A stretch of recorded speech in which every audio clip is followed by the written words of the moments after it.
जी, अस्सलाम वालेकुम। एम्फोरिया skin care की तरफ से हमारा ऑब्जेक्टिव होता है कि आपको बेहतरीन ओरिजिनल प्रोडक्ट्स बड़े अच्छे और रीज़नेबल प्राइस में हम ऑफ़र करें ताकि आपके लिए सर्चिंग में आसानी हो। जो आज का रिव्यू है, ये ग्लैब्राडीन लोशन है, एंटी मिलाज़मा लोशन, जो अगर आप कॉम्बैट कर रहे हैं मिलाज़मा से और हाइपर पिगमेंटेशन जो है वो आपका मेजर कंसर्न एरिया है, तो उसमें ये मैं आपको बता देता हूँ। ग्लैब्राडीन जो लोशन है, ये liquorice extract, alpha arbutin, kojic acid के साथ अवेलेबल है।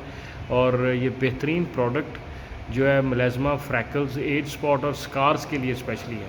और ये इसकी इंटरनल पैकिंग मैं आपको दिखा देता हूँ। बेहतरीन पैकिंग में ये अवेलेबल है, ग्लैब्राडीन एंटी मिलाज़मा लोशन। इसकी प्राइस जो बहुत मैं इम्पॉर्टेंटली मेंशन करना चाह रहा हूँ, 585 रुपीज़। इंतहाई इकोनॉमिकल प्राइस में ये अवेलेबल है हमारे पास।